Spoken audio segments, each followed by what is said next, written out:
Magandang araw po sa inyong lahat at sa mga giliw nating tagapakinig.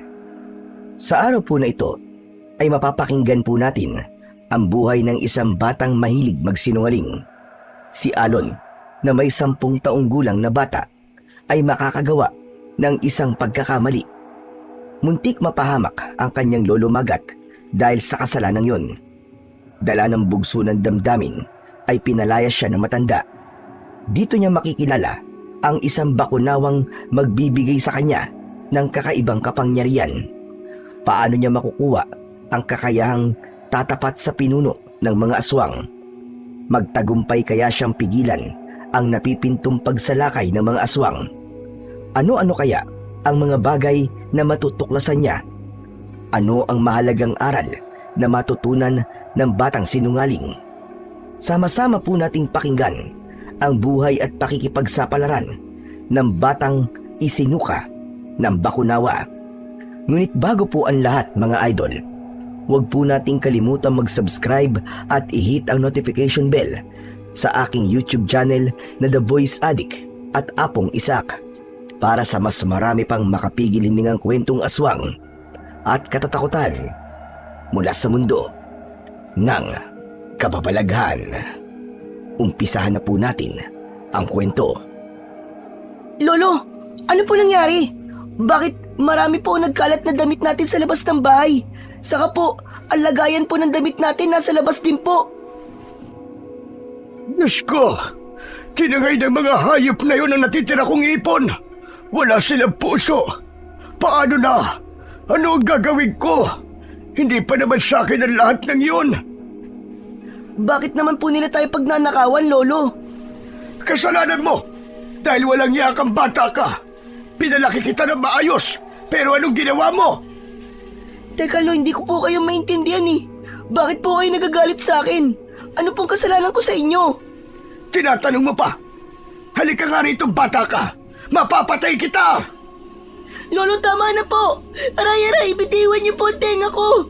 Hindi ko po alam kung anong sinasabi niyo, Lolo. Anong hindi mo alam ang sinasabi ko? Kasalanan mo kung bakit tayo pinasok ng magnanakaw, Alon. Dahil ipinagkalat mo sa lahat na marami tayong pera. Ilang beses ko man sasabihin sa'yo na masama nagsisinungaling. Halika, doon ka sa labas matutulog. Aray-aray, tama na po, Lo. Nasasaktan na po ako. Lo, madilim na po sa labas. Gabi na po. Natatakot po ako. Huwag niyo po itong gawin sa akin. Natatakot ka ngayon dahil madilim. Pero sa kasalanan ginawa mo sa akin, hindi ka natatakot. Ano pang pambibili ko ng pagkain na ipapakain ko sa'yo? Wala na. Inubos nilang lahat ng perang inipon ko. Nangyari yon nang dahil sa kasinungalingan mong buwisit ka. Patawad po, Lolo. Hindi ko naman po alam na may magtatangka magnakaw po sa bahay natin eh.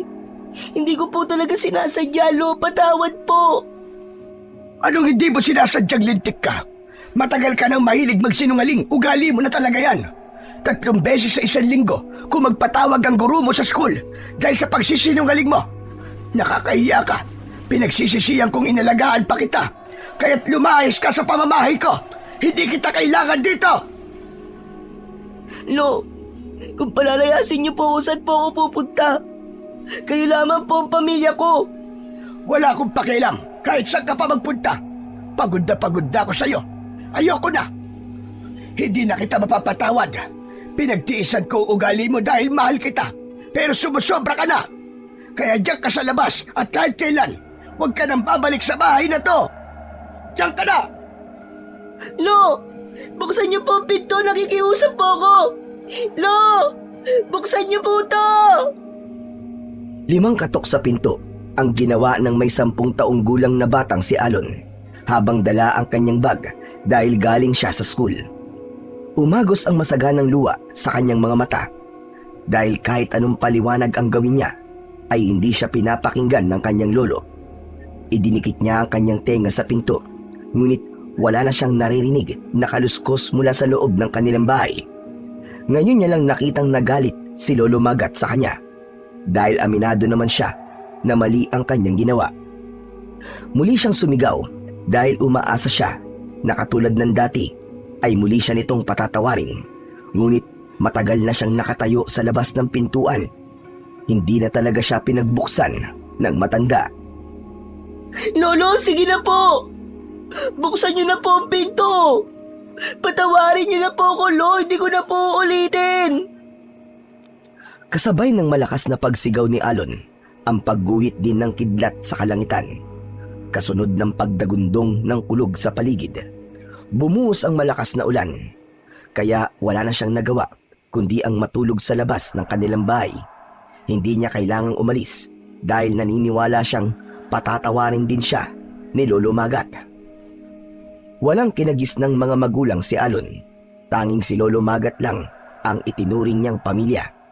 Iniiwasan din ng matanda na pag-usapan nila ang tungkol sa kanyang mga magulang, lalo na kung ito ay tungkol sa kanyang ina. Kaya sa tuwing dumaranas siya ng kalungkutan, ginagawa niyang katatawanan ang mga taong nasa paligid niya.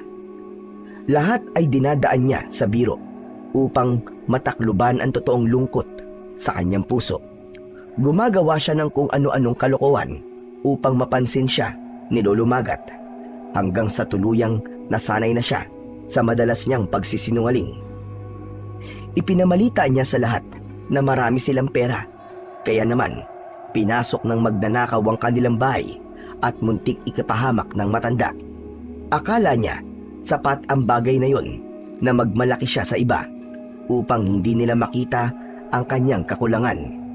Gusto niyang isipin ng mga tao sa kanyang paligid na kahit wala siyang kinagis ng mga magulang, ay sagana naman sila sa lahat ng bagay. Minsan ay iniiwasan niyang magsinungaling, ngunit hindi niya napipigilan ang kanyang sarili. May minsan pa na kapag gusto niyang kumain ng magugustuhan niyang pagkain, ay magkukunwari siyang masakit ang tiyan para makalibre siya ng tanghalian. Mas madalas naman na kapag kumakain siya sa kanilang kantina, ay nilalagyan niya ng ipis ang natitira niyang pagkain para hindi na siya pagbayarin. Sa halip, bibigyan pa siya ng pera kapalit ng pananahimik niya. Ngunit ngayon ay alam niyang umabot na sa sukdulan ang galit ng matanda. Napabalikwas ng bangon si Alon nang marinig niya ang pagbukas ng pinto ng kanilang bahay. Kaya naman, gumuhit ang ngiti sa kanyang labi. Lolo Magat, papapasukin niyo na po ba ako? Imbis na magsalita ang matanda, ay tumapal sa kanyang muka ang dala nitong mga damit. Bumagsak ang mga yon sa sahig. Kitang-kita niya ang mga luha sa mga mata ng matanda at nanginginig ang katawan habang diretsyong nakatingin sa kanyang muka. Katulad ng sinasabi ko, wala ka nang babalikan sa bahay na to. Hindi na kita apo, kaya't makakaalis ka na. Lolo, ganun na po ba kalaki na gawa kong kasalanan para ganituhin niyo po ako? Hindi niyo na po ba ako mapapatawad? Hindi lang isa o dalawang beses kitang pinatawad. Tiniis ko ang ugali mo. Pero ngayon, ayoko na. Sawang-sawa na ako. Hindi na kita tatanggapin kahit na ano pa ang gawin mo. Kaya makakaalis ka na. Wala po kayong puso, Lolo. Umuulan po. Talaga bang gagawin niyo to sa akin? Hindi niyo na po ba ako mahal? Yun na nga eh. Masyado kitang mahal. Kaya paulit-ulit na lamang kitang pinapatawad. Pero ang pagmamahal pala, lason kapag sumusobra na. Lolo, wag niyo po akong iwan dito. Bigyan niyo pa po ako ng isa pang pagkakataon. Nakikiusap po ako. Hindi na po mauulit. Alon, ubus na ang pagkakataong ibinigay ko sa'yo. Kaya wala na akong magagawa. Tapos na ang pagpapahirap mo sa akin, lintik ka. Naalagaan na kita at minahal. Panahon na siguro na sarili ko naman ang mahalin ko. Gusto ko pang humaba ang buhay ko. Kung may hiya pang natitira sa katawan mo, umalis ka na sa pamamahay ko. Sana, ito na ang huli nating pagkikita. Sabay talikod ng matanda sa kanyang harapan.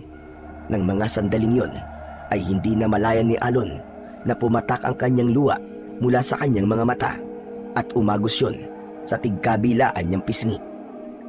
Pakiramdam niya ay tinamaan siya ng libu-libong kutsilyo sa kanyang dibdib.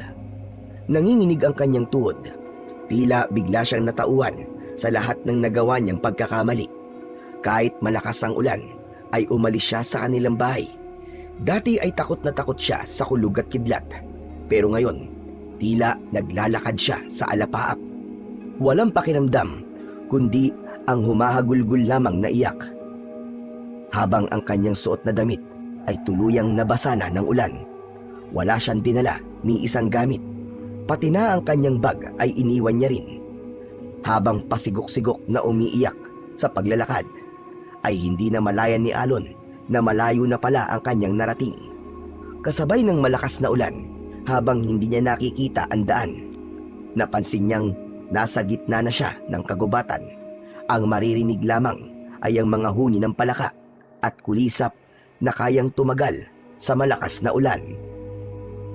Patawarin niyo po ako, Lolo. Hindi ko po talaga akalain na mangyayari yun.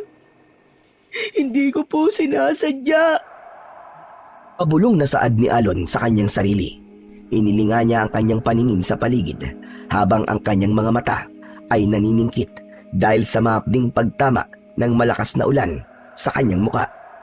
Kahit matagal na silang naninirahan sa baryo ng Alimurog, ay ngayon lamang niya narating ang lugar na kinaroroonan niya ngayon.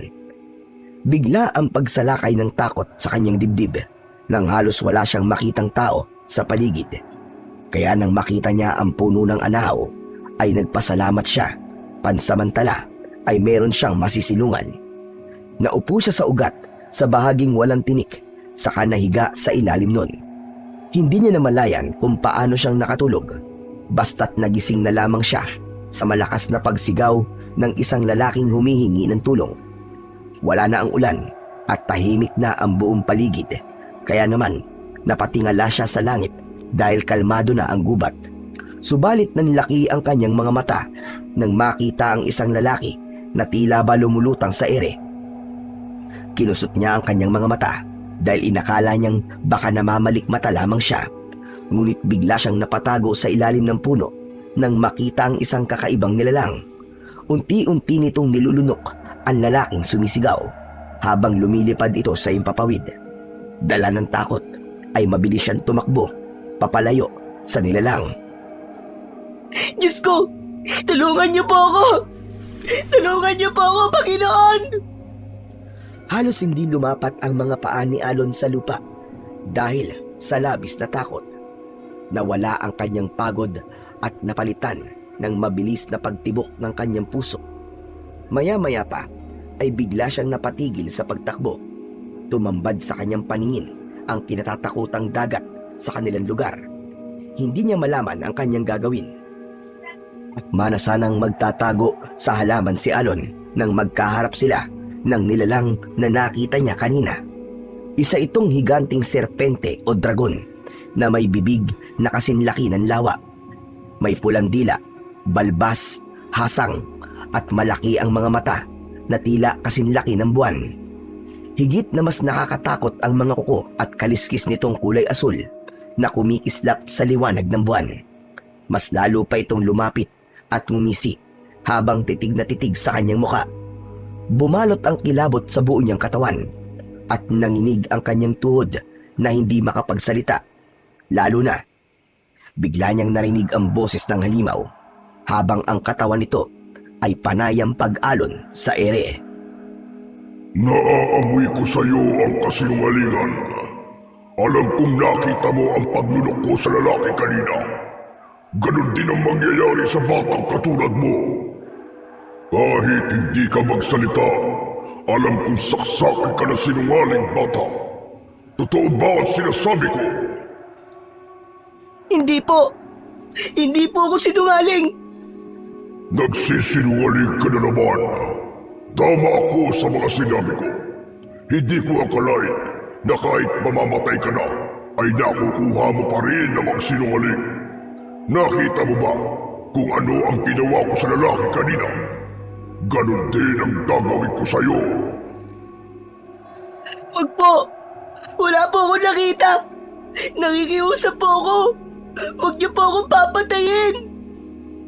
Ngayon pa lang ay 2 beses ka nang nagsinungaling. Alam mo bang ang pagsisinungaling ay maaari kang makapatay na tao, sumira ng buhay, at magtulak sa kapwa na kapamakan. Minsan na akong naging sakit, subalit ako'y natauhan. Muntik akong mapahamak ng dahil sa ginawa kong paghangad ng higit na kapangyarihan. Kaya sinasabi nilang, ako raw ang dahilan ng eklipse. Kilala mo na ba ako, ha bata? Hindi po. Hindi po kita kilala.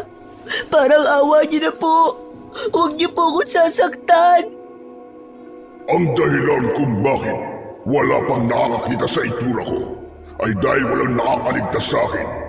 Pinapatay ko rin ang batang mahilig magsinungaling. Masaya kung madadagdagan ang pagkain ko. Ako nga pala, si Bakunawa, tagahatol sa mga batang sinungaling. Huwag po. Patawarin niyo po ako. Hindi na po ako ulit. Hindi na po ako magsisinungaling. Parang awa niyo na po. Patawarin niyo po ako. Talagang hindi ka na makakaulit, bata. Dahil lulunukin kita ng buhay, katulad ng ginagawa ko sa buwan niyo. Alam mo ba ang alamat tungkol sa akin? Na dating meron kayong 7 buwan, subalit ang ginawa ko ay nilunok ko ang 6. Kaya naman, ikaw naman ang lulunukin ko nang mabawasan ang mga batang sinungaling sa baryong ito. Wag! Wag po! Nakikiusap po ako sa inyo. Huwag niyo po ako papatayin. Umagos ang masaganang luha sa mga mata ni Alon. Pakiramdam niya ay para na siyang hinahatulan sa harap ng maraming tao. Takot na takot siyang tumingin sa nagbabagang apoy na mga mata ni Bakunawa. Hindi siya naniniwala noon sa mga kwento ng matatanda tungkol kay Bakunawa. Ngunit nang makita niya ang itsura nito, ay masasabi niyang hindi na niya gugustuhin makita ang anyo nito. Hindi na nakagalaw si Alon nang biglang dumilim ang kanyang paligid. Naramdaman niya ang pagtama ng matalim na pangil ng Bakunawa sa kanyang payat na katawan. Nilunok na pala siya nito ng buo at naaamoy niya ang malansang singaw mula sa kinain nito. Wala siyang tigil sa pagsigaw sa loob ng katawan nito habang nakatungtong siya sa dila nito. Nagmamakaawa siyang umiiyak habang nakatukod ang kanyang 2 kamay sa ngalangalan nito. Palibasa ay maliit ang kanyang katawan, kaya nang nasa loob na siya ng bibig nito ay malaya pa rin siyang nakakagalaw. Bagamat kinakapos siya ng paghinga, ay mas pinili niyang sumigaw ng malakas na malakas. Tila nabingi siya sa sarili niyang boses habang nagmamakaawang pakawalan siya ng nilalang. Parang awa mo na! Isa pang pagkakataon!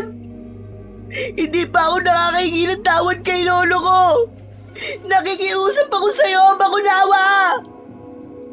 Bumagsak sa malambot na dila nito si Alon at kasunod ang pagragasa ng malapot na likido mula sa malaking lalamunan nito. Nang maintindihan ni Alon ang nangyayari, ay bigla siyang napasigaw. Nang itulak siya ng malakas na agos ng tubig mula sa tiyan ni Bakunawa. Kasama ang katawan ni Alon, bumagsak siya sa damuhan at nakainom ng konting likido mula sa suka ni Bakunawa. Hindi niya matiis ang mapait na lasa nito at naisuka niya rin palabas. Nangihinang napahandusay sa malapot na likido ang bata bago nagsalita si Bakunawa. Paanong nangyari yun?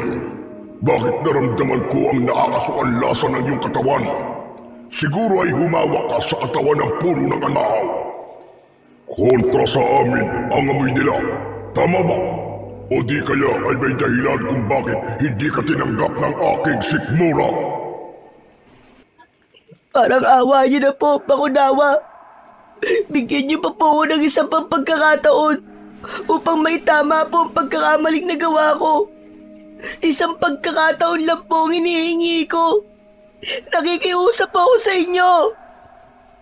Kung ganon, bukal sa loob mo ang paghingi ng tawad.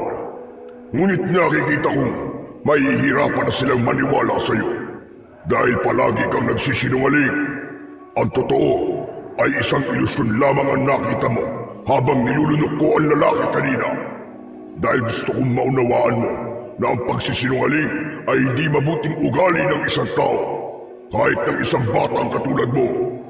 Bilang kapalit sa pagkakataong ibinibigay ko sa iyo, magkakaroon ka ng kakaibang kapangyarihan na kayang magbigay sa iyo ng kakayaang maging mabilis, malakas, at mataas na pagtalon na parang lumulutang sa hangin. Tataglayin mo ang kapangyarihan ng apoy at tubig. Magiging isa ka ng makapangyarihang batang tagapangalaga ng aking bertud. Ngunit sa isang kondisyon, kailangan mong mabago at maibalik ang tingin ng mga tao sa iyo. Dahil sa oras na mabigo ka, mamamatay ka sa kamay ng masasamang elementong makakatalo sa iyo, kasama ng lahat ng mga taong nakatira sa baryong ito. Opo. Maraming salamat po sa pagtitiwala at pagbibigay sa akin ng pagkakataon. Huwag kang magpasalamat sa akin dahil ang lahat ng nangyari sa iyo ngayon ay bunga ng mali mong gawain. Kaya bilang kapalit, gumawa ka ng kabutihan. Pigilan mo ang nalalapit na pagsalakay ng itim na bakunawa. Teka, akala ko po, nag-iisa lang po kayong bakunawa. Katulad ng mga tao, may dalawa rin kaming uri ng nilalang. Ang itim na bakunawa ay lumalabas kapag merong lunar eclipse. Mapanganib kapag siya ang nagpapakita dahil lumalabas din ang masasamang elementong nilalang ng kadiliman. Kapag solar eclipse naman ay ako ang namamahala. Ako rin ang pumipigil sa mga katulad nila. Kaya bilang pagpapalaganap ng katahimikan sa lugar na ito, kailangan malipol ang kanyang mga alagad. Kung ganun po, magkakaroon po ako ng isang misyon? Oo, bilang kaparusahan sa mga ginawa mong kasalanan, tandaan mo, walang maaaring makaalam sa iyong misyon. Kung hindi, makakaramdam ka ng pananakit ng ulo at bigla ako magpapakita sa iyo. Sa bawat paggawa mo naman ng kabutihan, madadagdagan ang taglay mong kapangyarihan. Sa bawat mali na maitatama mo, ay mas lalo ka naman magkakaroon ng pagkakataong makalaya. Huwag mong tatakasan ang misyon dahil may bisa ang ating kasunduan sa oras na niloko mo ko. Pangako po, gagawin ko po ang lahat para magawa ko po ang misyon. Mula sa damuhan na kinauupuan ni Alon, ang lahat ng likidong kumalat sa lupa ay naipon hanggang sa maging isang bolang kristal na may kulay asul na liwanag. Lumutang yun sa ere at biglang lumipad papalapit sa kanyang noo. Biglang nawala ang malakas na liwanag at nagkaroon ng kulay ang kanyang mga mata. Naging kulay asul ang kanyang paningin at nakikita niya ang mga insektong lumilipad sa paligid. Paalam, aking bagong tagapangalaga. Babalik na muna ako sa aking tahanan. Kapag kailangan mo ng tulong, ilagay mo lang ang kanang kamay mo sa iyong dibdib at magpapakita ako sa iyo. Mag-iingat ka, Alon. Isang mabilis na pag-ikot sa ere ang ginawa nito at lumubog sa tubig ng dagat. Nang maglaho ang bakunawa sa harapan ni Alon, ay mabilis siyang tumakbo pabalik sa kanilang bahay. Ngunit pagdating niya sa gitna ng kagubatan, ay bigla niyang nakita ang mga nilalang na may nakakatakot na itsura. Isang aswang na una nang sinabi ni Bakunawa na pipigil sa kanyang pamamalagi sa baryo. Palagi na siyang makakakita ng mga nilalang na hindi nakikita ng mga ordinaryong tao dahil sa kanyang kulay asul na mga mata.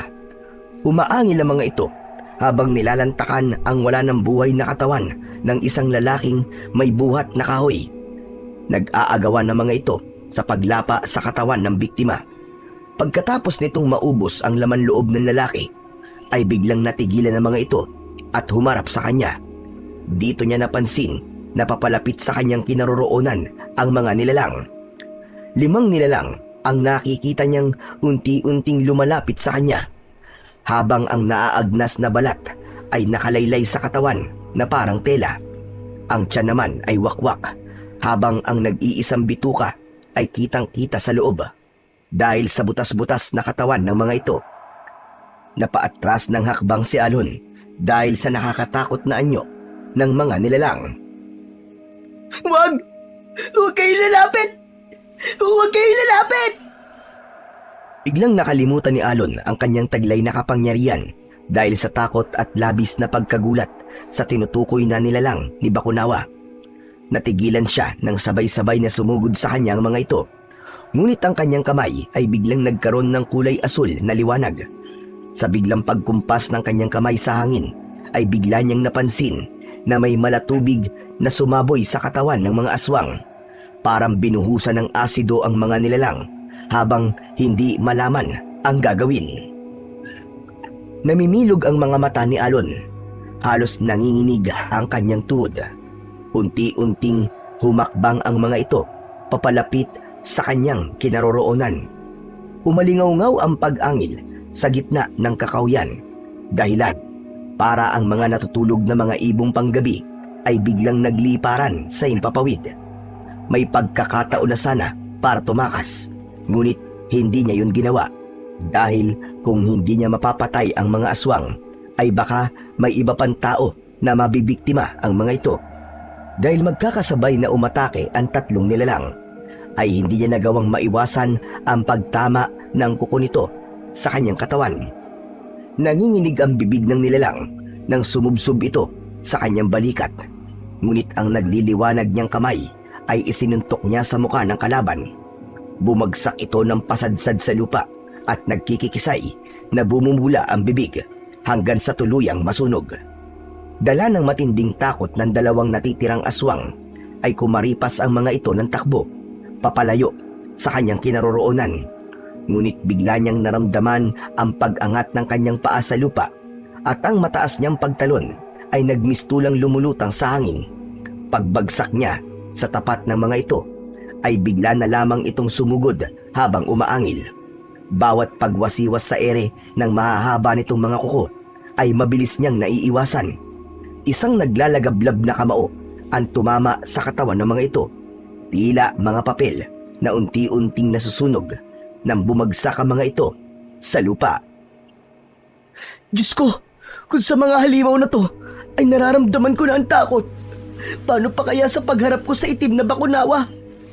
Patawarin niyo po ako. Sisikapin ko po na magtagumpay sa misyong ibinigay niyo sa akin. Bakunawa! Pabulong na saad ni Alon sa kanyang sarili, saka naglakad pabalik sa bahay ng kanyang lolo Magat. Pagdating niya sa tapat ng kanilang bahay, ay nakasarado pa rin ang pintuan at ang kanyang mga damit ay nakakalat pa rin sa saig. Hindi siya aalis sa tabi ng matanda at kung kinakailangang suyuin niya ito ay gagawin niya. Ngunit nang makita niya ang isang babaeng nakasilip sa labas ng kanilang bakuran, dali-dali siyang nagtago sa likod ng puno at pinagmasdan ng babaeng tila kanina pa nakamasid. Madalas niyang nakikita ang babae na nakatayo sa labas ng kanilang bahay, kung minsan naman ay sa kantina ng kanilang eskwelahan, at ngayon naman ay muli niya itong nakita. Nakatalukbong ng tela sa ganung oras ng gabi. Bigla siyang kinabahan dahil naisip niyang baka isa ito sa mga nilalang na kailangan niyang patayin at nagpapanggap lang na tao kapag gustong lumapit sa kanilang bibiktimahin. Maya-maya pa ay humakbang na ito paalis sa tapat ng kanilang bahay nang bigla niya itong hinarangan sa daan. Umangat ito ng muka at bumakas ang pag-aalala sa anyo nito. Sino ka? Bakit po nasa tapat kayo ng bakuran namin? Siguro ikaw po yung nagnakaw ng pera namin, oh. O di kaya isa kang aswang. Nagkakamali ka, Alon. Napadaan lamang ako sa bahay nyo. Ikaw, bakit nasa labas ka pa? Hindi ba't gabi na? Huwag niyo pong ilayo ang usapan natin. Saka, paano niyo po ako nakilala? Dahil marami akong naririnig tungkol sa'yo. Tinatanong kita, sino po kayo at anong kailangan nyo? Hindi po ako naniniwalang napadaan lamang kayo. Kanina ko pa po kayo tinitignan. Pero yun talaga ang totoo. Ako nga pala si Mara. May gusto lamang akong itanong kay Tatay Magat tungkol sa bahay nyo. Ano po ang tungkol sa bahay namin? Ibinebenta na po ba niya sa inyo? Pero palagi ko rin kayong nakikitang nakatambay sa eskwelahan namin. Ah, yun ba? Doon kasi nag-aaral ang anak ko. Saka yung kantina ay sa akin. Ako nagmamay-ari nun. Ay, ganun po ba? Pasensya na po. Akala ko po kasi aswang kayong nagpapanggap na tao eh. Aswang? Nako, hindi totoo ang aswang. Totoo po. Sa katunayan po nakita ko po habang pauwi ako rito. Kayo po, hindi po kayo dapat lumalabas ng bahay lalo na po kung gabi. Mapanganib po. Pwede naman po ninyong kausapin si Lolo bukas ng umaga eh. Wala kasing pagkakataon. Ikaw rin naman ah. Bakit nasa labas ka pa rin ng bahay nyo? Teka, bakit parang basa yata ang suot mong damit? Nagpaulan ka ba? Hindi po. Pinalayas po kasi ako ni Lolo eh. Teka, hindi naman po yun ang pinag-uusapan natin eh. Yung tungkol po sa aswang ang sinasabi ko. Pagbabagong usapan nila ng babae, tila gusto ni Alon na maniwala sa kanya si Aling Mara. Ngunit imbis na maniwala ay tila lumikot ang mga mata nito at hindi makatingin sa kanya ng diretsyo. Bakas din na matinding pag-aalala sa mukha nito habang nanginginig ang mga kamay. Bakit po? Alam niyo rin po ba ang tungkol sa aswang? Hindi totoo ang aswang. Sige na, hindi na ako magtatagal. Kailangan ko nang umalis. Magpalit ka na kagad ng damit at palipasin mo ang galit ng lolo mo para hindi ka na niya palayasin. Napapakamot na lamang sa ulo si Alon nang mahabol niya ng tingin ang nagmamadaling babae. Halos magpaekis-ekis ang paa nito sa daan dahil sa pagmamadali. Napansin din niya na parang bigla itong umiwas nang sabihin niyang may aswang. Natakot niya siguro ang babae kahit sinasabi nitong hindi totoo ang aswang. Iiling-iling na lamang na pumasok siya sa bakuran ng kanilang bahay at nahiga sa sahig ng balkonay. Hindi siya nagpalit ng damit dahil agad na siyang nakatulog. Kaya naman kinabukasan ay narinig niya ang paglangit-ngit ng sahig kasunod ang yabag ng paa ni Lolo Magat. Napabalikwas siya ng bangon. Naramdaman niya na parang mabigat ang kanyang pakiramdam. Kinapa niya ang kanyang ulo. Nahawakan niya ang nakatapal na dahon ng Maria o Artemisa. May benda yon ng panyo. Halatang may nag-alaga sa kanya kagabi. Sinulyapan niya si Lolo Magat. Walang imik ang matanda habang nakaupo ito sa upuan ng balkonay at nakatalikod sa kanya. Sa tabi nito ay merong isang tasang kape. Nilapitan niya ito at nagsalita. Sabi ko na nga po at hindi niyo po ako matitiis, Lolo eh. Hindi ito nagsalita. Sa halip ay uminom ng isang lagok ng kape sa baso nito. Alam ko pong mahirap po akong patawarin dahil paulit-ulit po akong nagkakamali at nagsisinungaling sa inyo. Pero Lo, bukal po sa loob ko ang paghingi ng tawad sa inyo kagabi. Lo, kagabi po, nakakita po ako ng isang bakunawa. Akala ko po katapusan ko na nang lunukin ako ng nilalang na yon. Pero bigla po niya akong isinuka. Binigyan niya po ako ng isa pang pagkakataon para itama po na gawa kong pagkakamali.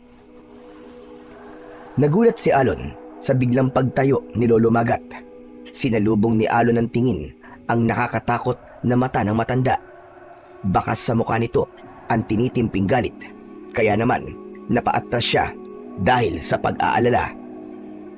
Lo, nagsasabi po ako ng totoo. Huwag niyo naman po akong tignan ng ganyan. Ginamot kita kagabi dahil nagsasalita ka ng tulog at mataas ang lagnat. Hindi kita matiis, kaya paulit-ulit ka nagsisinungaling. Nagagalit ako sa sarili ko dahil kahit na anong gawin ko, hindi kita matiis. Tapos ngayon nagsisimula ka na naman na magsinungaling. Lo, totoo po ang sinasabi ko. Sinabi po ng bakunawa na malapit na pong bumalik ang kampo ng kadiliman at papaslangin po tayong lahat. Tumigil ka! Matagal nang walang bakunawa sa lugar na to. Gagawa ka na naman ng kwento para pag-usapan ka na naman ng mga tao. Hindi niyo po ba napansin na basa po ang damit ko kagabi dahil nanggaling po ako sa kakahuyan? Kitang-kita ko po ang mga nilalang na pumatay sa lalaking may dala ng kahoy na panggatong.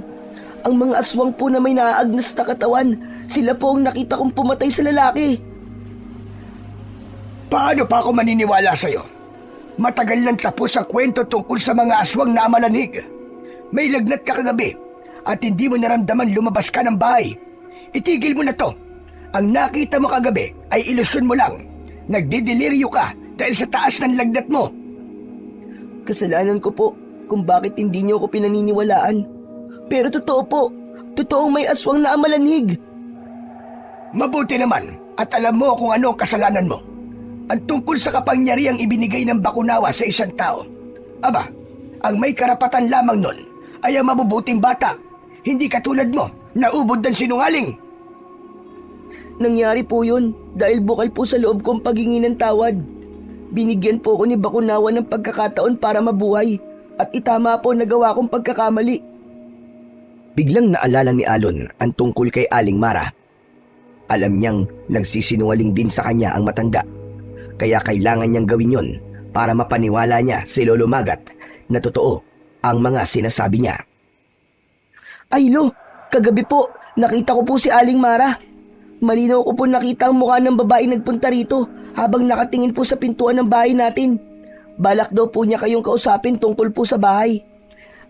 At siya po ang makakapagpatunay na nasa labas ako ng mga oras na yon. Kaya po ako nilagnat dahil nabasa po ako ng ulan. Kayo rin naman po, Lolo Nagsisinungaling din po kayo sa akin. Biglang hindi nakapagsalita ang matanda at naupo sa upuang kahoy. Inubos nito ng tuluyan ng kape sa baso at tumingin sa ibang direksyon. Bakit hindi po kayo makapagsalita? Totoo bang balak nyo nang ibenta ang bahay natin? Bakit naman po ninyo gagawin yun? Dahil sa'yo, iniiwas kita sa mga tao dahil sa pagiging sinungaling mo. Nasasaktan ako dahil hindi kita pinalaki ng ganyan. Lolo, patawarin niyo po ako. Sa sasabihin ko, lahat naman po tayo nagsisinungaling. Bata lang po ako at ang pagkakamali ko ay tinatanggap ko dahil totoo po na nagsisisi na ako. Pero kayo, ni minsan po, wala po kayong sinasagot sa mga tanong ko. Kung pwede po, kahit sa mga magulang ko na lang, sabihin niyo po kung nasan sila at bakit. Wala man lang akong alam tungkol sa kanila. Hindi po ba't kasinungalingan din ang tawag doon? May gusto ka bang palabasin?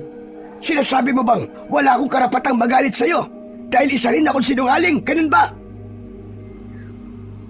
Bago po ako nagsalita, humingi po ako ng tawad sa inyo, Lolo. Dahil ang gusto ko, paniwalaan niyo po ang sinasabi ko. Kailangan natin maganda sa pagsalakay ng kampo ng itim na Bakunawa. Itigil mo na to, Alon! Wala kang patunay na totoo ang sinasabi mo. Lolo, makinig po kayo sa akin, kahit ngayon lang po. Mahirap talagang paniwalaan ang sinasabi mo, Apo. Dahil wala pang nakakakita sa Bakunawa. Bahagi lamang siya ng kwento ng matatanda. Ngunit wala pang nakakakita sa totoo niyang itsura. Pero ako po, Lo, nakita ko po ang anyo niya at nakausap ko po ang Bakunawa. Akala ko po talaga nung katapusan ko na. Nung nilunok niya po ako, agad din niya po akong sinuka. Naipon po ang likidong lumabas sa kanyang bibig at pumasok po yun sa noo ko. Naririnig mo ba ang sinasabi mo sa akin, ha, Apo? Apo? Tinawag niyo po akong Apo. Hindi na po ba kayo galit sa akin? Hindi yun ang pinag-uusapan natin dito, kundi ang mga salitang lumalabas sa bibig mo, Alon. Kahit na sino makarinig sa mga sinasabi mo, walang maniniwala sa'yo. Yun na nga po ang misyon ko, Lolo Ang baguhin po ang tingin ng mga tao sa akin at maging tagapagligtas ng baryong to sa bawat kabutihang... Hindi na naituloy ni Alon ang kanyang mga sasabihin sa matanda nang biglang sumakit ang kanyang ulo. Kaya't nadakot niya ito at napasigaw ng malakas, kasunod ng isang tinig na naririnig niya sa kanyang isip. Anong ginagawa mo? Hindi mo maaaring ipagsabi sa kanila ang tungkol sa misyon mo dahil sasakit ang ulo mo hanggang sa mawalang kalang malay. Opo, hindi na po ako magsasalita. Diyos ko, ano nangyayari sa'yo, Apo ko? Lolo, ang sakit po ng ulo ko. Kasabay ng paglaho ng tinig ni Bakunawa sa kanyang isip, ay saka naman siya nakahinga ng maluwag. Hindi na siya nagsalita at iniwasang magsabi ng tungkol sa kanyang misyon. Habol ang hininga na napasandal siya ng upo sa dingding ng balkonahe. Maya-maya pa ay hindi na nagtanong ang matanda at pabuntong hininga na pinalipat siya ng higa sa loob ng kanyang kwarto. Saka lamang din napansin ni Alon na nagbago na ang suot niyang damit. Hindi niya namalayan na binihisan siya ng matanda kagabi. Tumayo siya at pumasok sa kanyang silid. Naupo siya sa gilid ng kanyang katre. Bigla niyang naisip na kausapin si Bakunawa. Inilagay niya ang kanang kamay sa kanyang dibdib. Maya-maya pa ay biglang nagpakita sa kanya ang malausok na muka ng Bakunawa. Ano po bang kailangan kong gawin, Bakunawa? Nahihirapan po ako mapaniwala si Lolo. Katulad ng sinabi ko, ang misyon mo ay hindi magiging madali. Labag sa parusa ang sabihin sa kanila ang tungkol sa misyon. Kaya pinigilan kita kanina. Ang mga aswang na makakalaban mo, magsisimula na sila manggulo sa baryo nyo.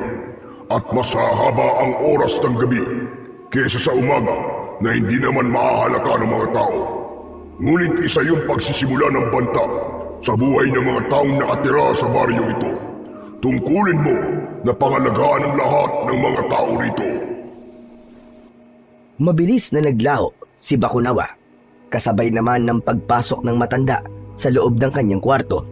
Dala ang isang basong tubig at biogesic para sa kanya. Maalaga si Lolo Magat, lalo na kapag may sakit siya. Kaya sobra siya nasaktan nang magalit ito sa kanya. Oh, heto. Uminom ka muna ng gamot para mawala ka agad ang lagnat mo. Ano bang ginawa mo at nagkasakit ka? Naulanan po kasi ako kagabi, Lolo. Sana naman po maniwala kayo. Totoo po nakita kong aswang kagabi, Lo. May amalanhig po sa baryo natin.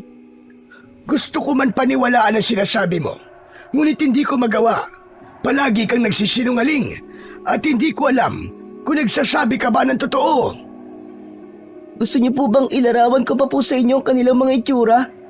Naagnas po ang kanilang katawan at butas-butas po ang kanilang laman na tila ba mga patay na muling nabuhay.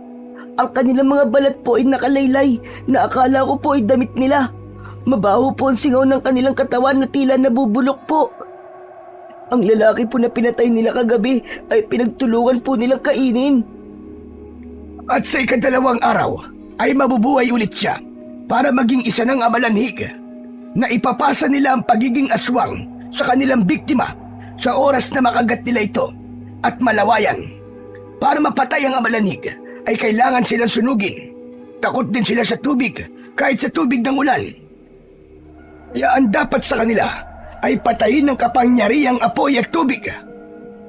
Kung ganun po naniniwala na po kayo sa akin, Lolo. Alam kong nakuha mo lang ang sinasabi mong paglalarawan sa anyo ng aswang ay dahil madalas kang nakikinig ng kwento ko. Maniniwala lamang ako kapag ako mismo ang nakakita. Kaya sige na, inumin mo na lang muna ang gamot mo at huwag muna natin pag-usapan ang tungkol sa mga aswang na amalanig. Kailangan ko pang tapusin ang mga bilao ko para may maibenta ako mamaya. Tao po. Tao po. Nagkatinginan ang dalawang maglolo nang marinig nila ang boses ng isang babae. Nagmumulayon sa labas ng kanilang bahay. Ako na ang lalabas, Apo. Magpahinga ka na muna dyan at ako na lang ang haharap sa kanya. Kaboses po niya yung babaeng bumisita rito kagabi, Lo. Ibibenta na po ba niyo ang bahay natin? Basta ako nang bahala rito. Huwag kang lalabas ng kwarto mo. Sige na, lalabas na ako. Hindi na nagsalita si Alon nang mabilis na lumabas ang kanyang lolo. Nang lumapat ang pinto sa pagsara, saka naman niya itinuloy ang pag-inom sa gamot. Mula sa kanyang kinaroroonan ay dinig naman niya ang pag-uusap ni na Lolo Magat at Aling Mara. Anong ginagawa mo rito, Mara? Hindi ba't sinabi ko sa'yong huwag mo kong pupuntahan dito sa bahay? Gusto ko lang naman pong kumustahin ang bahay. Balita ko po, ninakaw ang pera nyo. Tumigil ka. Sige na, makakaalis ka na. Kung sinasabi mong bibili ng bahay na to, nagkakamali ka. Hindi ko to ibinibenta. Hindi po ba talaga kayo marunong makinig? Umalis na po kayo rito. Dahil binili ko na ang bahay na to. Lumipat kayo ng bahay nyo. Doon kayo sa malayong lugar. Basta wag po dito. Hindi mo ako madidiktahan. Akin ang bahay na to. At wala kang karapatang palayasin kami dito ng apo ko. Kaya makakaalis ka na. Kung hindi, mapipilitan akong lumapit sa asawa mong si Biner. Pumagitna ang katahimikan sa pagitan ng dalawang taong nagtatalo sa labas ng kanyang silid. Alam ni Lolo Magat na maririnig niya ang usapan ng mga ito, kaya sinadya nitong iparinig sa kanya na ayaw nitong ibenta ang bahay. Nagtataka lamang siya sa kanyang narinig dahil ayon kay Aling Mara ay pag-aari nito ang bahay na tinutuluyan nila. Bakit kaya nasabi ng babae niya na binili niya na ang bahay namin? Hindi kaya matagal nang naibenta ni Lolo Magat ang bahay na to? Diyos ko, wag naman sana. Nagulat na lamang si Alon nang marinig ang sinabi ni Aling Mara na may himig ng pagbabanta. Kung hindi kayo makikinig sa sinasabi ko, mapipilitan po kung paalisin kayo ng sapilitan sa bahay ko. Sige, gawin mo. Tutal diyan ka naman magaling. Basta't hindi ako aalis sa bahay na to. Kaya kung wala ka ng ibang sasabihin, makakaalis ka na.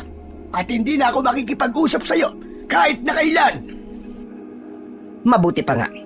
Hintayin na lamang po ninyo kung ano ang gagawin ko. Napakasama mo. Wala kang puso. Hindi ako magtataka kung bakit miserable ang buhay mo. Hindi mo man lang naisip na mahihirapan din ang apo ko. Wala po akong pakialam sa apo nyo. Sa bahay nyo ako nag-aalala. At kapag naiisip ko nandito pa rin kayo, mas lalo ako naiinis. Dahil hanggang ngayon, nandito pa rin kayo. Isang mabigat na yabag ng mga paa ang narinig ni Alon papalayo sa kanyang kwarto. Kasunod ng pagsara ng pintuan sa kabilang silid, dinig na dinig niya ang mahinang paghikbi ng matanda. Nagtataka siyang labis ang pag-iyak ng kanyang lolo. Tila may bumabaon na kutsilyo sa kanyang puso dahil sa sakit. Wala siyang magawa para bawasan ang bigat na dinadala ng kanyang lolo. Ngayon ay naiintindihan na niya kung bakit gano'n na lamang ang galit nito nang mawala ang iniipon nitong pera sa alkansya. Hindi kaya naibenta na ni Lolo to at kaya siya nag-iipon ay para matubos ang bahay sa babaeng yun. Pero bakit kaya? Parang may kakaiba. Parang may iba pang dahilan. Pabulong na tanong ni Alon sa kanyang sarili habang tuluyan nang nahiga sa kanyang katre. Dahil masama ang kanyang pakiramdam ay agad siyang nakatulog. Pagkalipas ng ilang oras ay napabalikwas ng higa si Alon nang marinig ang boses ng taong bayan sa labas ng kanilang bahay. Nangingibabaw ang boses ni Kapitan habang tinatawag ang pangalan ni Lolo Magat. Kaya naman, dala ng kanyang pag-aalala, ay napilitan siyang bumaba ng kanyang katre at sinilip ang mga taong nagkakagulo sa labas ng kanilang bahay. Hinarap ito ng matanda habang dahan-dahan sa paglalakad. Ano na naman ba ang dahilan, Kapitan? Bakit kayo napasugod dito? Sinabi ni Kapitan na kung maaari raw ay ilabas ng matanda si Alon at kung hindi raw ilalabas ang apo nito ay mapipilitan ang taong bayan na pasukin ang loob ng kanilang bahay. Ayon pa nga sa mga tanod na kasama nito, si Alon daw ang nagpakalat ng balita tungkol sa aswang na amalanig. Sinabi raw yun ni Aling Mara. Ano ka mo? Mga aswang! Ay may pambihira naman kayo, Kapitan. Walang sinasabi ang apo ko tungkol dyan. Natutulog siya at mataas ang lagnat, kaya nagkakamali kayo ng pandinig. Ngunit ipinagpilitan ni Kapitan na pinatotohanan daw yun ni Aling Mara. Nakita raw nito si Alon at sinabing may aswang sa kanilang lugar. Galit na galit ang mga tao sa pagsisinungaling na naman daw ng apo nito. Kaya naman, hindi na nakatiis si Alon. Lumabas siya ng kanyang silid at hinarap ang mga tao. Bakas sa muka ni Lolo Magat ang pag-aalala nang makita siyang humarap kay Kapitan. Hindi ba't sinabi ko sa loob ka lang at huwag kang lalabas? Bakit ba tigas ng ulo mo? Ako nang bahala rito. Sige na, pumasok ka na sa loob ng bahay. Pasensya na po kayo, Lolo. Pero kailangan po nilang malaman na totoo ang mga aswang na amalanig. Sumigaw ang matandang lalaki sa likod ni Kapitan. Ang dapat daw kay Alon ay parusahan dahil sa pagpapakalat ng maling impormasyong walang sapat na batayan. Ang dapat daw sa kanya ay palayasin at itaboy sa malayong lugar. Sinabi rin daw ni Aling Mara na paalisin na sila sa kanilang bahay. Nakikiusap po ako. Bakit ba ayaw niyo pong maniwala? Ang walang hiyang babaeng yon, itinuloy pa rin niya ang bantang palalayasin niya tayo. At ginamit pa niyang dahilan ang pagiging sinungaling mo, Apo. Muling umalingaw-ngaw ang sigawan ng mga tao hanggang sa bigla na lamang binato ng tsinelas si Alon. Tinamaan siya sa kanyang muka. Kaya naman, mabilis na humarang si Lolo Magat at hinarap nito si Kapitan. Huwag niyong sasaktan ang apo ko. Kung hindi, matitikman niyo ang galit ko. Dapat alam mo, Kapitan, ang ginagawa mo. Kapag gaganap ka sa tungkulin mo, pwede ko kayong isumbong sa kinauukulan kung kinakailangan. Ngunit palaban si Kapitan at sinabi nitong wala itong pakialam kahit magsumbong si Lolo Magat sa mga pulis. Ang mahalaga raw ay mapaalis na sila sa baryo dahil hindi nito kailangan ang sinungaling na batang kagaya ni Alon. Nang mga sandaling yon ay naisip ni Alon na nagbunga na ang lahat ng pagkakamali niya dahil sa pagiging sinungaling niya ay wala nang gustong maniwala sa kanya. Paano niya na maililigtas ang mga ito sa kapahamakan kung hindi naman siya pinaniniwalaan? Nagkamali po ako. Hindi po dapat ako nagsinungaling sa inyo at nagbiro. Subalit ang sinasabi ko po ngayon ay totoo na. Nalalapit na po ang paglitaw ng itim na bakunawa at uubusin po niya ang lahat ng mga tao rito. Kasabay din ang pagdagsa ng mga aswang na amalanig. Hindi na po tayo ligtas sa lugar na to, kaya manatili lang po tayo sa bahay kahit pagsapit lamang po ng gabi. Imbis na maniwala ay nagtawanan pa ang mga ito at sinabi sa matanda na nasisiraan na raw ng ulo si Alon. Para na siyang nawawalan ng pag-asa na maitama niya ang lahat ng nagawa niyang pagkakamali. Nagip ng kanyang mga mata ang pagdating ng isang babae, si Aling Mara, na nakatanaw sa labas ng bakuran habang pinapanood sila kung paano silang pagtawanan ng mga tao. Nakuyom ni Alon ang kanyang palad dahil sa ginawa sa kanila ni Aling Mara, pero biglang dumating ang lalaking matikas ang pangangatawan. Madilim ang anyo nitong nakatingin sa nakatalikod na si Aling Mara. Malalaki ang hakbang ng paa ng lalaki na mayroong suot na kulay itim na salaming pang mata. Bigla itong hinablot ang kamay ng babae. Kitang-kita niya ang panginginig sa kamay ng babae nang makita nito ang lalaki. At kulang na lamang ay kalad ka rin ito papalayo sa lugar na yon.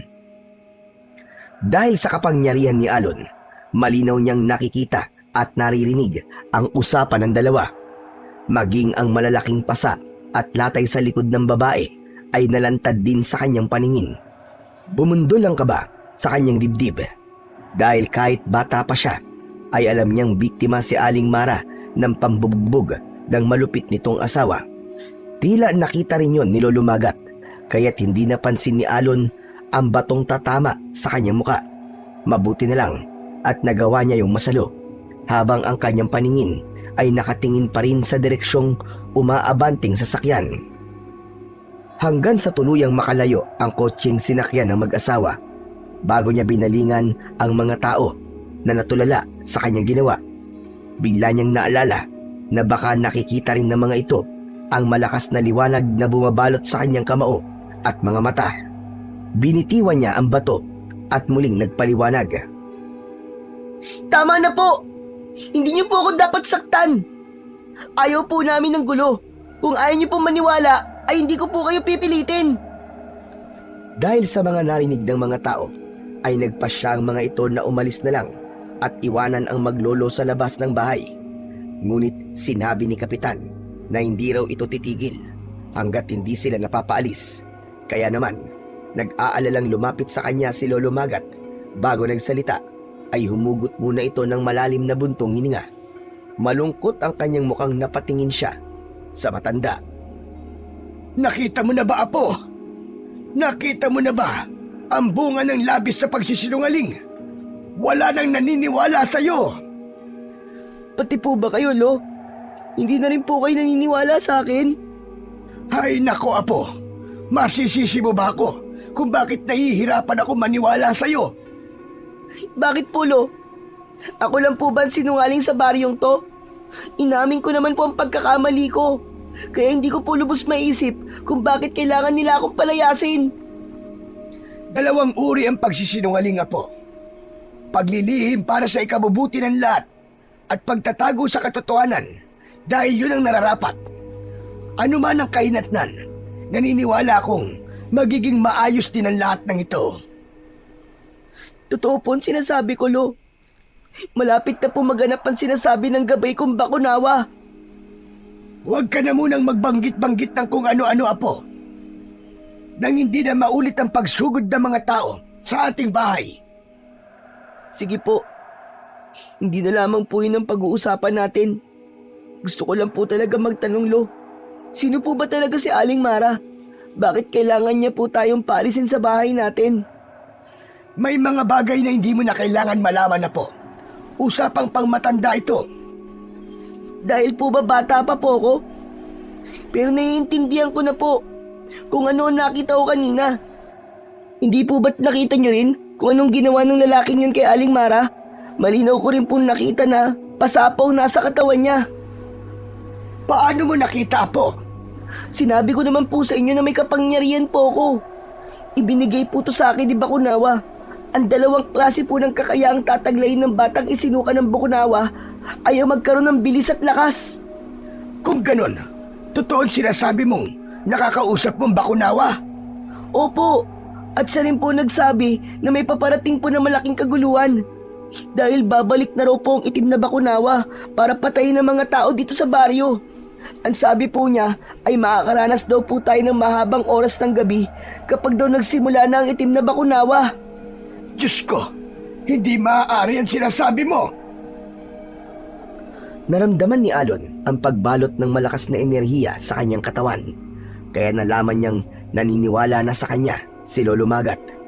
Dala ng tuwa ay napayakap siya sa bewang nito. Marami pong salamat, Lo. Dahil naniniwala na po kayo sa akin. Aba teka, paano mong nalaman na pinaniniwalaan ko na ang mga sinasabi mo? Basta po, Lo. Hindi ko po maaaring sabihin. Pero nararamdaman ko po. Hindi na ako nag-iisa sa labang to. Sige na, pumasok na tayo sa loob ng bahay. Mabuti na lamang at nawala na ang lagnat mo. Kahit papano ay nakahinga siya ng maluwag dahil meron na siyang mapagsasabihan ng mga bagay na nakikita niya sa kanyang paligid.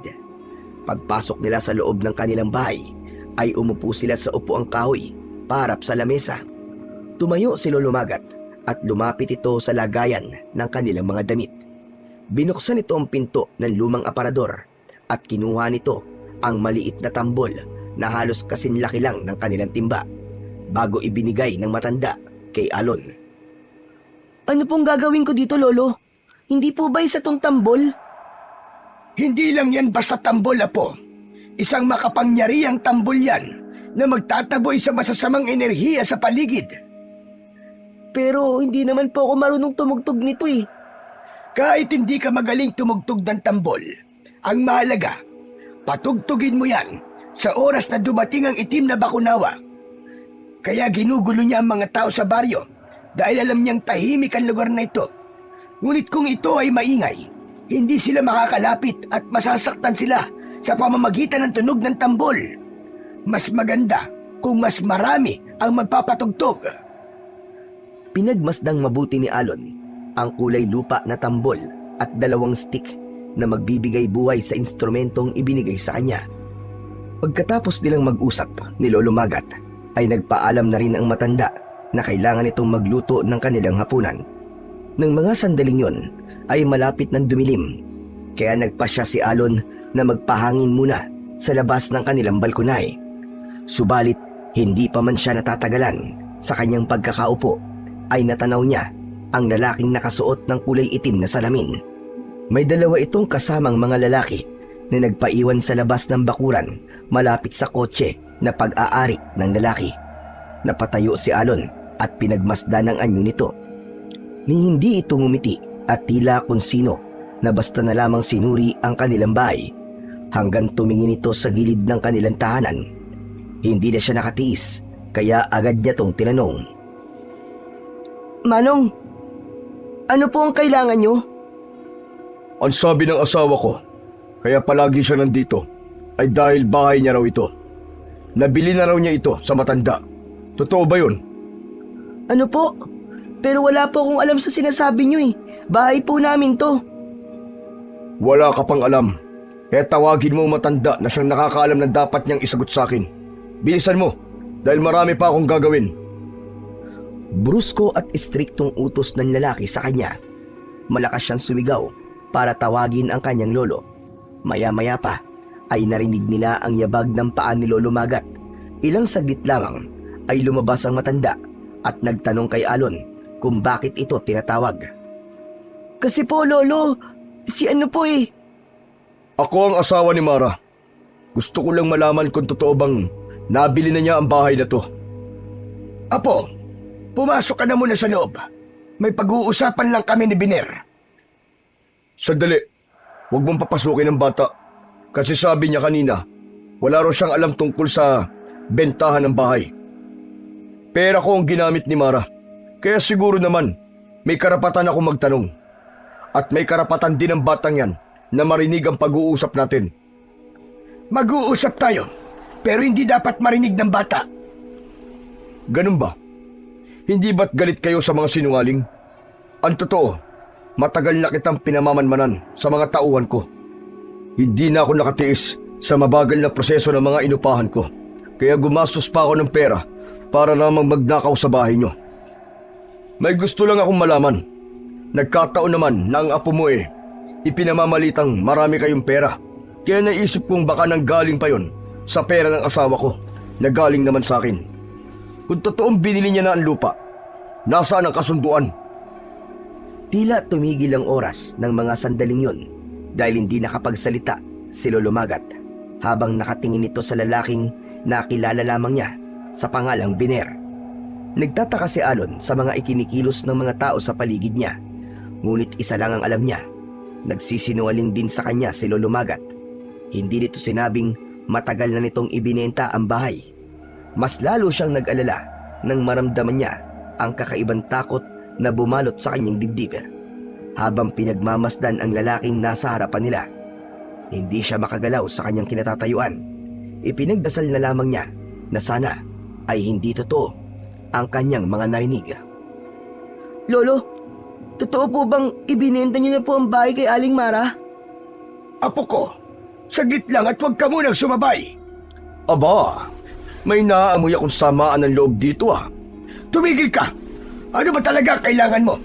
Pumunta ka lang ba rito para manggulo? Huwag kang magalit sa akin, tanda. Alalahanin mo na bahay ko rin to. Kung totoong binili to ng asawa ko, bakit hindi mo maibigay sa akin ang kasunduan? Wala kaming kasunduan! Ang ibig ba't sabihin, niloloko ko ng asawa ko? Madalas ko siyang nakikita sa lugar na to, kaya naisip ko na baka gusto lamang niyang makita ang bahay na to. Walang ibig sabihin ang pagpunta ni Mara sa bahay ko. Nag-usap na kami, kaya huwag ka na makialam. Paano kung hindi makikialam? Asawa at pera ko ang sangkot dito. Magsasalita pa sana ang lalaki nang mula sa bukas ng tarangkahan ay nagmamadaling pumasok ang babaeng nakabalot ng tela ang muka. Napaunat sa pagkakatayo si Alon dahil sa bisa ng kanyang kapangyarihan ay nakita niya sa likod ng tela ang pasa at putok na labi ng babae. Indikasyong nagtamo ito ng matinding pambubugbog mula kay Mang Biner. Tila may kung anong malakas na puwersa ang bumalot sa kanyang katawan na parang gusto niyang bigyan ng leksyon ang asawang nambubugbog ng babae. Nanginginig ang kamay ni Alon dahil sa galit. Kahit hindi niya kadugo si Aling Mara, bigla siyang nakaramdam ng awa at masakit sa kanyang dibdib ang nakikitang takot sa mga mata ng ginang. Biner, tama na, umuwi na tayo. Huwag mo silang guluhin. Wala silang kasalanan. Nakita ni Alon, nanginginig ang kamay ni Aling Mara habang nakahawak sa braso ni Mang Biner. Nahagip din ng kanyang paningin ang pagbaon ng kuko ng lalaki sa kamay ng babae. Kaya naman, napapangiwi ito sa sakit. Pinagmasdan din ni Alon kung nakita ni Lolo Magat ang pasimpleng pananakit ng lalaki sa babae. Nalaman niyang maging ito ay nanginginig din sa galit. Alam mo naman, Mara, kung ano ang pinakaayaw ko sa lahat. Ayoko nang niloloko ko. Halos manlaki ang mga mata ni Alon nang biglang dakutin ni Mang Biner ang buhok ni Aling Mara at itiningala sa langit, habang ang pisngi ng lalaki ay idinikit sa pisngi ng asawa. Halata ang gigil at galit sa pagsasalita ni Mang Biner. Napalapit sa kanyang tabi si Lolo Magat at tinakluban ang mga mata ni Alon, subalit inalis niya ang palad ng matanda at nilapitan niya ang dalawang bisita. Bitiwan niyo po si Aling Mara! Bakit niyo po sinasaktan ng asawa niyo? Anong sabi mo? Hindi ka ba magagalit kapag nalaman mong ang asawang pinagkakatiwalaan mo ay matagal ka na palang niloloko? Alam mo ba kung paano ako magalit, ha? Huwag mong idamay ang bata. Walang hiya ka. Dito ka pa dumayo para ipakita ang pananakit mo sa asawa mo. Isa kang inutil na lalaki. Kanino akong dadayo? Dito nga ako'y tinuro ng mga tauhan ko. Dito raw madalas nakikita ang babaeng to. Kasabay ng pananakit ni Mang Biner kay Aling Mara ang pagtulak nito sa babae. Kaya naman, bumagsak ito sa lupa habang umiiyak. Natanggal ang telang nakabalot sa mukha nito hanggang sa balikat. Nakita ni Alon ang kalupitang dinanas ng babae sa kamay ni Mang Biner dahil nalantad ang luma at bagong mga pasa sa balat nito. Gusto mo bang malaman kung anong ginagawa ko sa mga sinungaling, ha, bata? Nagsimulang lumakas ang boses ni Mang Biner. Dumagsa ang maraming tao para makiisyoso sa kanila. Subalit ang mahalaga kay Alon ay kung paano niya maililigtas ang babae. Napuno ng sigawan at iyakan nang makita ang pagbubugbog ni Mang Biner kay Aling Mara. Halos mamilipit sa sakit ang babae habang yakap ang tinamaang sikmura mula sa sipa ng lalaki. Nang akmalang sisipain ulit nito ang nakahigang si Aling Mara, ay malakidlat na kumilos si Alon at nasalo niya ang paa na tatama sana sa babae. Nang gawin niya ang bagay na yon, tila tumigil ang oras nang biglang nanahimik ang mga tao sa paligid. Malakas niyang naitulak ang paa ni Mang Biner. Kasunod ang paglapit ng dalawang lalaki na nasa labas ng kanilang bakuran para tanungin ng kanilang amo kung ayos lang ito. Hindi ko akalain na malakas ka palang bata ka. Alon po ang pangalan ko, hindi bata. Sumusobra na kayo. Masyado kayo malupit kay Aling Mara. Alon, hindi ka na dapat nakialam. Sasaktan ka nila. Hindi po ako natatakot na saktan nila. Kesa naman po panoorin kayong sinasaktan ng asawa nyo. Kung ayaw na po niya sa inyo, dapat ibalik na lamang po kayo sa mga magulang nyo. Hindi alam ni Alon kung bakit napatingin si Aling Mara sa gawi ng natitigilan na si Lolo Magat. Saka lamang nagmamadali ang matanda na lumapit sa kanilang kinaroroonan at inalalayan nitong tumayo si Aling Mara. Diyos ko, ayos ka lang ba, Mara? Masakit po ang katawan ko, Tatay Magat. Parang gusto ko po munang magpahinga. Ilayo niyo po muna ako kay Biner. Teka, sandali lang. Saan niyo dadali ng asawa ko? Kung paulit-ulit niyo po sinasaktan ng asawa niyo, hindi asawa ang tawag doon, kundi punching bag. Malupit kayo, Mang Biner. Abat, anong karapatan mong pigilan ako? Magpasalamat ka at hindi ako pumapatol sa bata. Bakit po? Natatakot po ba kayo matalo ng batang katulad ko? Apo ko, tama na yan. Maraming tao. Baka iba ang isipin nila. Halika, Mara. Hindi ka sasama sa matandang yan. Huwag mong sabing nagbago na ang gusto mo sa isang lalaki. Baka naman may relasyon kayo na matandang yan. Wala kaming relasyon, hayop ka. Sadyang demonyo ka lang. Kaya dapat ilayo sa'yo si Mara. Hindi ka tao. Ano? Anong sabi mo, tanda? Nagulat si Alon nang biglang sumugod si Mang Biner at itinulak siya nito. Sabay hiklas sa kamay ni Aling Mara mula sa pagkakakapit nito sa braso ng matanda. Sa lakas ng pagkakahila ay muntik pang matumba si Lolo Magat. Samantalang si Alon naman ay naramdaman ang mga kamay ng dalawang lalaking tauhan ni Mang Biner. Nakahawak ang mga ito sa tigkabilaan niyang braso. Nararamdaman din niya na pinipigilan siyang lumapit sa matanda. Kaya naman, ubod lakas niyang tinungtungan ang paa ng mga ito. Napayuko ang dalawa dahil sa sakit. Subalit sinalubong naman niya ito ng kanyang kamao na tumama sa muka ng mga ito. Sa lakas ng pagkakatama ng kanyang suntok ay bumagsak ang mga ito ng pasadsad sa lupa. Saka siya lumapit sa kinaroroonan ni Mang Biner na patuloy na hinihila si Aling Mara papalayo kay Lolo Magat. Malakas niyang hinawakan ng kamay ng lalaki at halos umangat ang paa nito sa bigla niyang pagiklas sa kamay ni Mang Biner. Bumagsak ito sa lupa habang galit na galit at muling bumangon. Hindi nito nagustuhan ang pangingialam ni Alon sa ginagawa nito. Lintik kang bata ka! Humanda ka sa akin! Saktong pagsugod ng lalaki sa kinatatayuan ni Alon, mataas siyang tumalon sa ere para maabot ang muka ni Mang Biner ng kanyang sipa. Sa una ay hindi ito natinag, ngunit nang sundan niyo ng 2 suntok ni Alon sa muka nito, bumagsak ito ng pasadsad sa lupa. Marami ang nagulat sa lakas at bilis na ipinakita ni Alon. Nang tumingin siya sa mga tao, ay nakita niya ang pagbakas ng pagtataka sa muka ng mga ito. Kasunod ang pag-urong ng bulungan. Nang mapahiya si Mang Biner, mabilis itong tumayo at dinuro ulit sa muka si Alon. Pagsisisihan yung ginawa niyong ito. Lalo ka na, Mara. Umuwi ka sa bahay. At ikaw, bata, pagsisisihan mo ito ng malaki.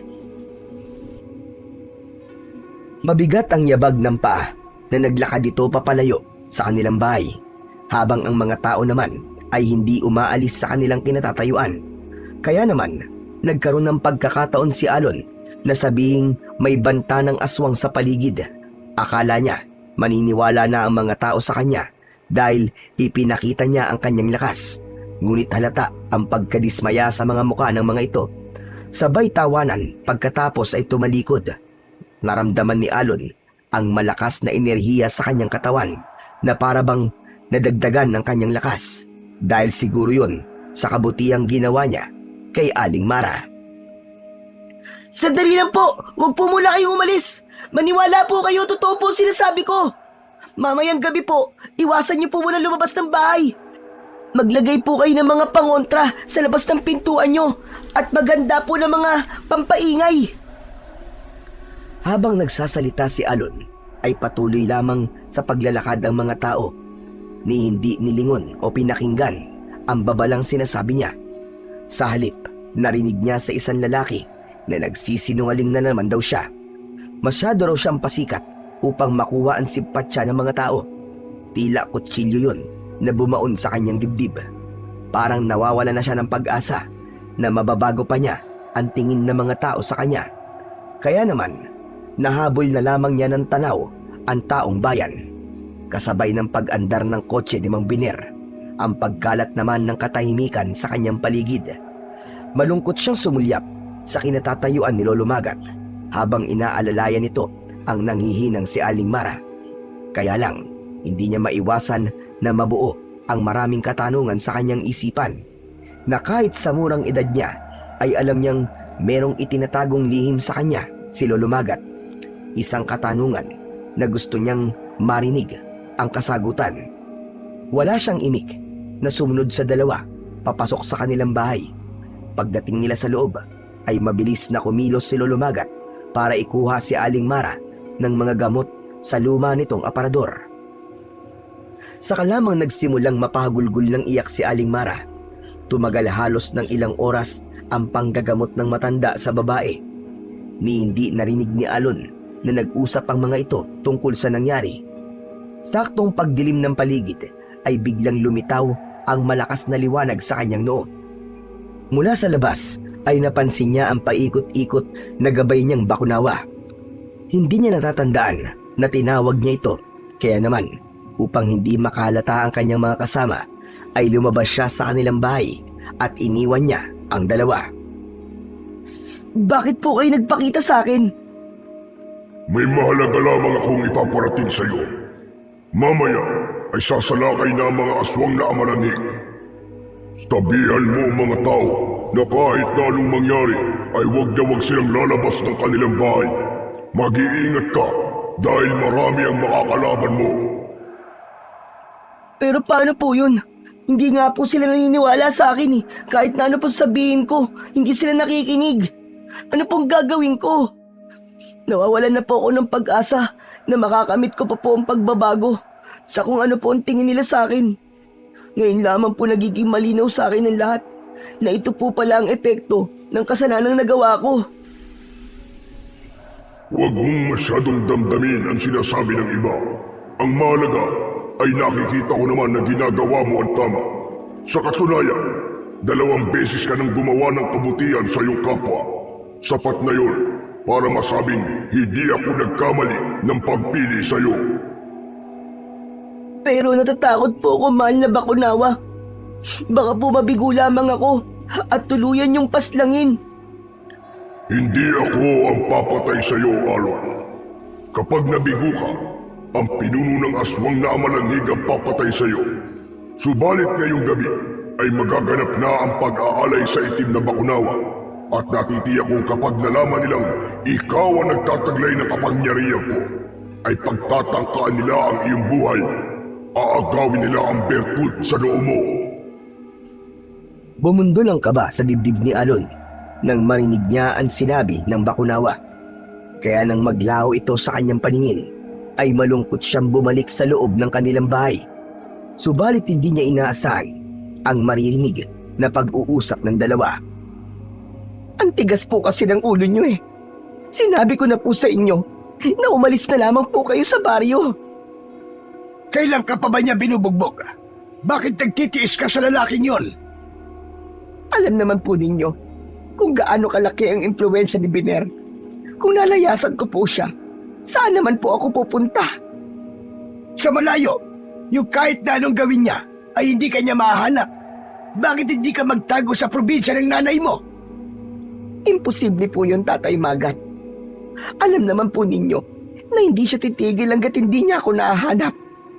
Ilang beses ko nang ginawa ang bagay na yon, pero natatagpuan pa rin niya ako kahit saan ako magpunta. Pag nauhuli niya po ako, doon na po niya ako binubugbog. Takot na takot ako na walang magawa, kundi tanggapin na lamang ang pananakit niya. Ano na ang plano mo ngayon? Uuwi na lamang po ako, kesa ang madamay na naman po kayo ni Alon. Hanggang kailan ka ba magtitiis, Mara? Ano ba kasi ang totoo? Bakit hindi ka magsabi kung bakit takot na takot ka sa kanya? Nakita mo ba kung paano kang ipagtanggol ni Alon? Alam kong may kakaiba sa batang yon. Ngunit nag-aalala ko, natatakot akong pati siya ay balikan ni Biner. Kaya nga po umalis na kayo. Hindi po ba't binigyan ko kayo ng pera para makapagsimula kayo ng bagong buhay?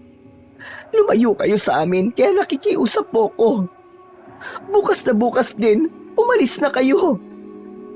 Pero merong nagnakaw sa perang yon at nalaman ko na kagagawan pala to ni Biner. Ang pagkakamali lang, nagsinungaling si Alon sa mga kapitbahay niya. Kaya mas lalo na ginala ang asawa mo na ibinigay mo sa akin ang perang yon. Kung aalis kami, paano ka naman? Hindi na nakatiis si Alon. Agad siyang pumasok sa bahay. Kaya naman, tumigil ang mga ito sa pag-uusap. Dumistansya ang dalawa sa bawat isa. Bumundol ang kaba sa kanyang dibdib dahil sa pagtataka. Batay sa palitan ng mga ito ng pag-uusap, para bang matagal na itong magkakilala. Akma na sanang magtatanong si Alon nang biglang may humawak sa manggas na kanyang suot. Nagulat siya sa nakitang naaagnas na kamay na nakadakot sa kanyang damit.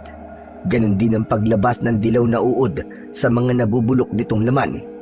Walang kasing baho na parang masusuka siya sa tindi ng amoy. Halos manlaki ang mga mata ni Alon nang hindi niya inaasahan na sasalakay sa kanilang bahay ang mga aswang na amalanig. Napapaawang ang kanyang bibig nang makita ang pagsilip ng nilalang na may naaagnas din na muka. Mapula ang mga mata nito habang nakangisi. Lumilikha lang ng ugong na parang umaangil na galit na aso. Habang sa impapawid ay naririnig nila ang kakaibang ingay na tila bahuni ng isang malaking dragon. Kaya naman, alam niyang nagsimula nang dumating ang itim na Bakunawa at ang masaklap.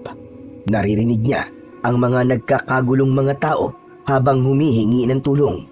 Doon niya napagtanto na sinasalakay na ang buong baryo ng mga aswang. Lolo, tumakas na po kayo ni Aling Mara. Sumasalakay na po ang mga aswang na malanig. Diyos ko, Tay. Nagsimula na sila. Mara, bilisan mo! Sa kusina tayo dumaan! Si Alon na hindi makaalis sa pagkakahawak ng amalanig ay malakas niyang tinanggal ang naaagnas nitong kamay sa kanyang damit. Mula sa nagbabaga niyang kamao, magkakasunod na pagsuntok ang tumama sa muka ng aswang. Dumikit ang malagkit na likido sa kanyang kamao. Kasabay ng pagkumpas niya sa hangin ay tumama sa buong katawan ng aswang ang nagliliwanag na malatubig mula sa kanyang kamay. Nasunog ang kalaban na tila ba binuhusan ito ng asido. Halika na, Apo! Tara na! Sige po, dali niyo po ang tambol. Susunod na po ako. Naunang pumasok sa kusina si Lolo Magat at Aling Mara. Dala ang tambol na siyang gagamitin nila laban sa mga aswang. Kasabay ng pagtakbo ni Alon para lumabas ng bahay, sa kanya narinig ang boses ng pinuno ng mga aswang. Ikaw pala ang nakakuha sa agimat na taglay ng isang makapangyarihang bakunawa. Ibigay mo sa akin ang kapangyarihang nakikita ko sa iyong noo. Saka lamang naisip ni Alon na ang nakakakita sa liwanag ng kanyang kapangyarihan ay ang pinuno ng mga aswang. Matapang niyang inatake ng suntok ang mga nilalang na pilit pumasok sa kanilang bahay. Bago siya sumunod sa tumatakbong sina Aling Mara at Lolo Magat. Subalit nang makalabas na siya ng bahay, humarang sa kanyang dinaraanan ang isang amalanig. Dito naman niya pinalabas ang kanyang kapangyarihan. Isang bolang apoy ang lumabas sa kanyang palad at pinuntirya niya sa muka ang aswang. Bumagsak ito ng pasadsad sa lupa pero pinalitan naman ng dalawang aswang. Lalong binalot ng takot si Alon nang sa paglingon niya sa kanyang likuran ay nakita niyang papasugod ang pinuno ng aswang sa kanya. Buo ang katawan nito at naiiba sa katawan ng mga alagad. Kahawig ito ng muka ni kamatayan habang may dalang tridente na patuloy na iwinawasiwas sa kanya. Naiwasan niya ang pag-atake nito, ngunit sa muling pagsugod nito, bumaon ang talim sa kanyang dibdib. Umalingaw-ngaw ang halakak nito sa kadiliman ng gabi. Kaya naman, ang mga papatakas na sina Lolo Magat at Aling Mara ay napilitang bumalik para makita si Alon. Diyos ko! Ang apo ko! Hayop ka, Biner. Alam kong ikaw yan. Bitiwan mo si Alon. Katapusan niya na ngayon. At ikaw, magtago ka na sa pinanggalingan mo, Mara. Dahil alam ko na ang buong katotohanan. Niloko mo ko. Niloko mo ko. Alam ko na totoo. Mag-ama kayo ng matandang yan. At anak mo ang batang ito. Kaya naman, pagmasdan mo ang gagawin ko sa anak mo. Wag! Wag, Diyos ko! Maawa ka! Huwag nasasaktan ang anak ko! Parang awa mo na, Biner! Maawa? Pagkatapos niyo kong lukuhin? Hayop ka! At kailan mo pa nalaman na isa kong aswang? Matagal ko nang alam, Biner.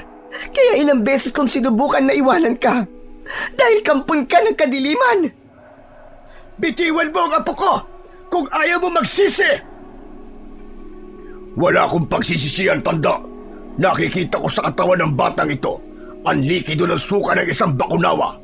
Ang ibig sabihin, may bertud sa kanyang noo na nakukuha lamang kapag naisuka siya ng bakunawa. Taglay niya ang kapangyarihang matagal ko nang hinahangad. Para ako naman ang maging amo ng itim na bakunawa at hindi na ako maging sunod-sunuran sa kanya. Umangat ang mga paa ni Alon sa lupa. Malinaw sa kanyang pandinig ang sinasabi ng pinunong si Mang Biner.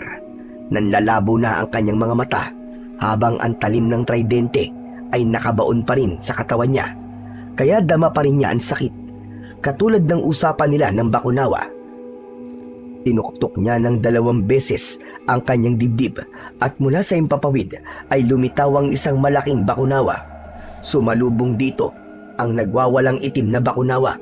Nagmistulang mga ahas ang mga ito na naglilingkisan sa impapawid dahil marami na ang dumating na mga amalanig kasama ang mga bagong biktima. Ginamit ng matanda ang tambol.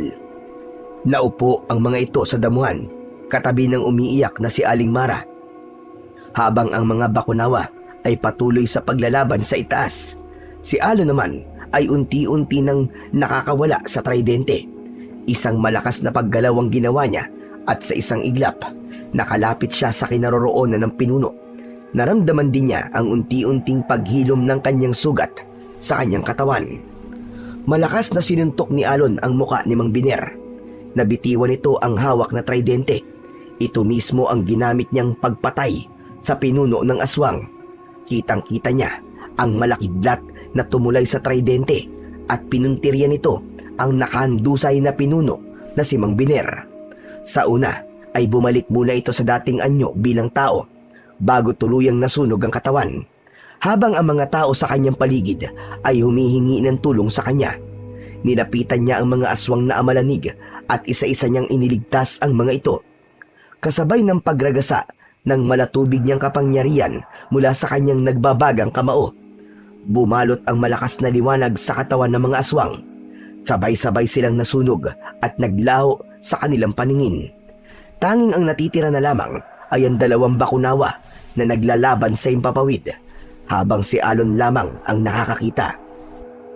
Subalit kung tutugtog silang lahat o lilikha ng ingay, ang lahat ng pinanggagalingan ng tunog ay magkakaroon ng kakayahang makita ang nilalang na naglalaban sa itaas. Mga kasama, mga kababaryo ko, sama-sama po tayong lumikha ng ingay para matalo ng asul na bakunawa ang itim na bakunawa. Nakikiusap po ko, malalaman niyo pong totoo ang sinasabi ko. Sige na po. Totoo ang sinasabi ng apo ko. Magtulong-tulong tayo sa paglikha ng mga ingay para matalo ang itim na bakunawa. Tutulong po ako sa inyo. Kailangan nating magkaisa. Kumuha po kayo ng mga pampaingay, kahit mga lata. Mabilis na kumilos ang mga tao nang marinig ang sinabi ni Alon. Ang iba ay bumalik sa kanilang bahay para kumuha ng lata, lusa, aluminum na palanggana, lahat ng maglilika ng ingay. Pagkatapos ay nagmamadaling bumalik sa lugar sa katabi ni Lolo Magat at Aling Mara. Habang nasa gitna si Alon na napapalibutan naman ng mga tao, sinimulan nila ang malakas na pagpukpok sa kanilang mga instrumento. Lumitaw ang malakidlat na liwanag sa nililikhang tunog ng tambol at ng mga lata ng taong bayan. Lahat ay tinangay ng hangin papunta sa impapawid sa 2 naglalaban na bakunawa. Kitang-kita ng mga tao ang 2 nilalang na may malaahas na katawan.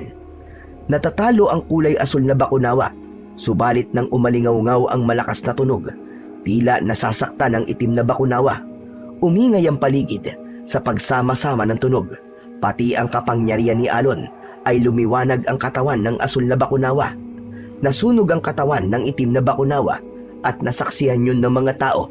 Ang taong bayan na tuluyang naniniwala sa sinabi ni Alon, ang tunay na nagpalaya kay Alon para sa isang misyon. Nagtagumpay siya laban sa itim na bakunawa at sa mga amalanig.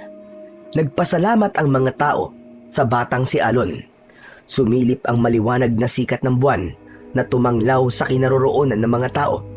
Masayang masaya ang lahat sa kanilang tagumpay laban sa mga aswang na amalanig. Humingi ang mga ito ng pasensya kay Alon dahil hindi naniwala ang mga ito sa sinabi niya. Bumaba ang asul na bakunawa at kinausap si Alon. Maraming salamat, Alon. Nagtagumpay ka. Binabati kita. Ako po ang dapat na magpasalamat sa inyo, bakunawa. Marami po akong natutunan sa inyo. Sana ay hindi ka na magsinungaling sa mga tao. Ngayong bumalik na ang tiwala at paniniwala nila sa iyo, ingatan mo at iwasang hindi na muli masisira ang kanilang tiwala. Hindi na binawi ng kulay asul na bakunawa ang kapangyarihang taglay ni Alon. Nagpaalam ito ng maayos. Magkakaroon na rin ng balansing oras ang gabi at ang araw, habang ang mga tao ay nagsimula na rin magpaalam kay Alon. Hindi man nailigtas ang iba, marami naman ang nakasaksi sa tunay na hiwaga ng mga nilalang sa daigdig. Maya-maya pa ay lumapit sa kanya si Aling Mara, umiiyak at humihingi ng tawad. Nay, bakit po? Bakit niyo po yung ginawa? Patawarin mo ko, anak. Natakot akong baka patayin ka ni Biner Kapag nalaman niyang may anak ako sa pagkadalaga, huli ko nang nalaman, nakampun pala siya ng kadiliman.